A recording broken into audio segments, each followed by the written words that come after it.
thinking is thinking about your thinking while you're thinking in order to make your thinking better. This quote is borrowed by Mr. Richard Paul from criticalthinking.org. Hi everyone, my name is Deepika Bari and today we're going to discuss about a topic that is very critical, and that is what is critical thinking and how to think critically. Let that sink in for a minute. So, why is critical thinking so important for you and I? Critical thinking is very crucial for the overall well-being of us humans, mentally and even in a social setting. Critical thinking allows us the ability to think about our thoughts. As humans, we have this amazing ability that no other creature has to think about what we're thinking. Now, let's see why it's so important to develop and get better at this thing called critical thinking. Understand is thought or any thinking exercise is cultivated. Now, you might have faced that while you're sitting randomly in an empty room and your mind is running wild like crazy horses, suddenly all the positive thoughts, all the daydreaming eventually leads to a lot of cynicism. Suddenly your brain is in this spiral of negativity and you start questioning, well, I didn't start thinking about this. I started with my dream home or my possible dream vacation in the next month. Suddenly, I'm thinking about so many negative things. How is that? This is exactly what I'm trying to tell you right now. Our minds, if left alone for too long, leads to very shoddy thoughts. Thoughts that are tainted with prejudice, with bias, with confusion, and sheer mess. Because there are so many scattered thoughts that come out of your exposure and the experiences you've had, and you have no control over them. Which is why I say that thoughts must be cultivated. Now, the first thing I would also like to highlight upon is setting some time for you to think separately. Even Bill Gates sets separate time for him to think. Now, our education system is leaning always towards thinking only when there is an object to think about or a situation to think about. But you must think about thinking not as a means to an end, but as an end itself. What does this mean? It means that you must think just purely to think, not because you have a test tomorrow, not because somebody is going to test you, not because you're going to have a debate with your friend. You can do that as well, but when those things are not in the circumstance, you would still ideally need to sit for some time and think. Now, why do I say thoughts are cultivated? You need to be a shepherd. Your thoughts are the sheep, and you need to herd your thoughts. You need to set boundaries and you need to set limitations, because if that is not done, you know what happens. The whole spiral of cynicism, of negativity, of random thoughts, and sometimes you will even question yourself as to, these are not my values, these are not my morals, this is not who I am, and that is okay. Bias and prejudice is a part of thinking. It's the malice that always existed and will continue to exist. But the important part is to recognize that this exists, this malice in thought exists, and that you must, it is your job to navigate and direct your thoughts in the correct direction. You could think about anything, you could think about your whole day, but you must think, right? Your brain is an organ, right? For it to function well, it needs to do the work, not only when you have a test or not only when you have somebody to answer to, but simply by itself. The second thing about critical thinking, that critical thinking is an exemplary form of self-study. What do I mean by that? Just as I reiterated in the previous points, there's nobody going to come and score you or monitor your thoughts. Nobody's going to get inside your brain and say, this is the right thought, this is the wrong thought. We all consistently go through these shuffling thoughts that sometimes are rational, sometimes are logical, and most of the time are completely illogical and irrational. Now, that is when you come in, right? I'm just going to read an excerpt from an article that I have written. So It says, it is crucial to aid your thinking process with tried and tested sources that open up your mind and provide you with a multiple set of lenses to adjust your perspective on matters. Now, how can you direct your thinking? How can you navigate your thinking so that your brain doesn't go all cartwheel? The first thing to do is reading. It could be anything. It could be the newspapers, it could be fiction, it could be non-fiction, it could be encyclopedia, it could be a dictionary, because each word, each thought are completely intertwined in our brains. Our brain is used to connecting dots. So eventually some dot will connect somewhere, and then it will lead you to push your thinking further. That is why reading is important, because reading allows you to set these boundaries. Reading allows you to recognize that some things have happened in history or some things have happened in the past. For example, history books. If you know history, you know certain mistakes that a lot of people have done. As humans, we've committed grave crimes in the past. And we continue to assess our current situation based on what has happened in the past, to judge the directions of these two different events in completely different times. How does this happen? It's because people have read it and we understand what has happened in the past. How do you aid yourself and how do you navigate your thoughts better? First, one thing you can do is read. Read a lot. Reading gives you a direction. Reading gives you a pace. Reading gives you facts. Reading gives you historical incidents that have had similar actions but different consequences for you to look at. Right? You can read about anything. Second is conversation. Talking, chatting with multiple myriad of people from different backgrounds. That will give you an idea, because as humans we will not be able to experience everything firsthand. A lot of our experiences come from second-hand conversations.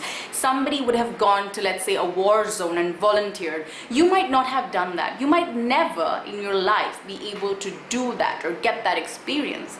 But you can experience that when you are sympathetically having a conversation with someone else who has been in that position. That will give you an idea of what it is to be in their place. Critical thinking is multidisciplinary. This is a very important topic because you might be thinking, why do I need to know about critical thinking? You know, you might be a mechanical engineer, you might be from the arts, you might be in PR, you might be in operations, right? But critical thinking is very crucial in all these various alleys of our lives. First, very important for personal growth.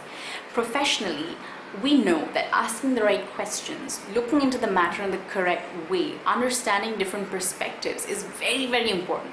Logical, rational thinking is key in a lot, if not all, professions. And this is where critical thinking is very important. It does not restrict itself to just one area, but it completely branches out to every field of study that you can even imagine. You might have multiple styles of thinking and you might not even know it. There are so many schools of thought that exist. You might not even know that the way you think is completely directed to one particular school of thought, or two or three at the same time. But you will know this only when you study, when you read, when you open up your mind. And you could read anything, and I assure you that it will in some way or the other enhance or grow your thinking and broaden your horizon, because it gives you an experience.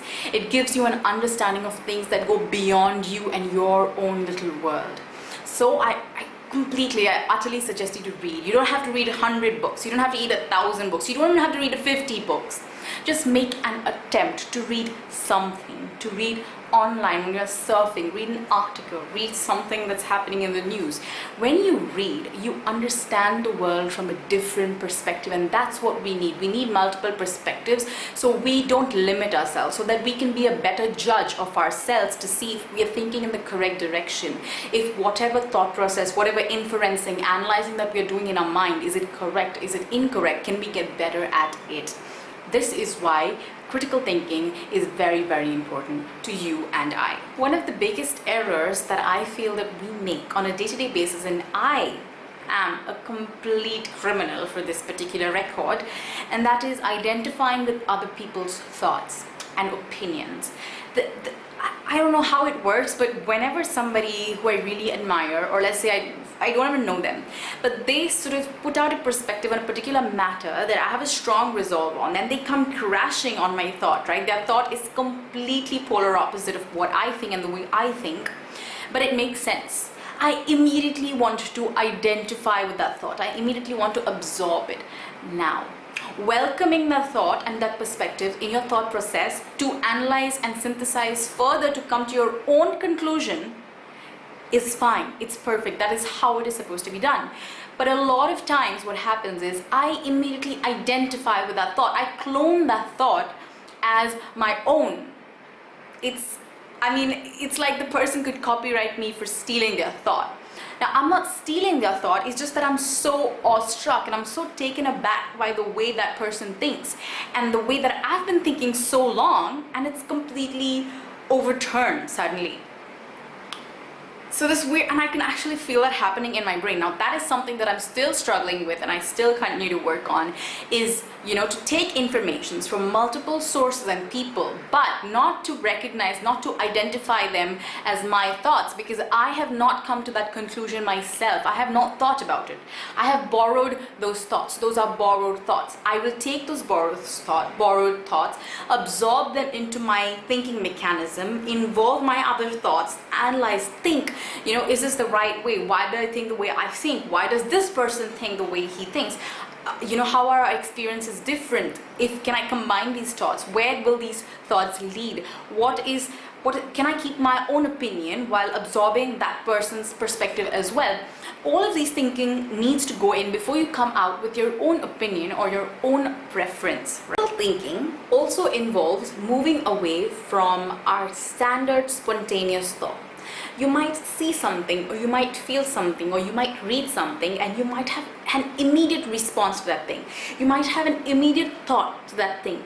And that is a spontaneous thought. That is a thought that comes to your mind without you doing anything. It's most likely, that thought is most likely involuntary. It automatically happens, and which is why we call it the spontaneous thought. Your job is to interrupt that spontaneous thought and see if that thought makes sense. Does it fit with your ideals or morals? Does it fit with the way you think? Is it answering the questions for that situation that it's happening? Now, I know it seems like a lot of work and seems like a lot of barrage, but you don't have to do it all the time, right? You can specify, like, for example, if you do journaling every day, let's say for 5 to 10 minutes, you can put 5 minutes to just thinking. Mind you, if instrumental music works for you, go for it. But I wouldn't suggest lyrical music while you're thinking, because you're still capturing information of words. You need to have music that is completely not interrupting your thought process. That you're not capturing anything from that music. It's background, right? And your foreground, and your thinking is the foreground. And so you could, give out these 5 minutes of every day to just think, and that will clarify your thinking, right? When you read, when you understand, when you take a concept and you just keep putting information and clipping it and unclipping it, and you create this ball of information that you have, and then finally you're able to put out a perspective. We all have the tools to think critically, and I cannot express how important it is. Unfortunately, when I was growing up, in my schooling days, I did not get the correct guidance when it comes to critical thinking, because we were always taught what to think and not how to think, and that is very important, because somebody can teach you what to think, but that will only suffice you for that particular period of time. But if I teach you how to think, it will take you far places, because you will be able to apply that logic and apply that system throughout your life. Right? So our goal is to create these systems, right? These are compact systems that aid us to think about things, that aid us to question things, that aid us to understand things. So no matter where you are, no matter you're stepping in the office for the first time or the 100th time, whether you understand a concept so well or you're a complete amateur, you need to be able to still infer the information, evaluate the information, and ask the right questions. The questions might be at different levels, but they should still be rational and logical questions. Alright, so that's it for me. I'm going to link the article that I've written down below in case you want to read it. Yeah, I'm gonna link it down below in case you want to read it. Thank you so much for watching, and have a good day. And stay safe and stay healthy and think. Keep thinking and let that sink in.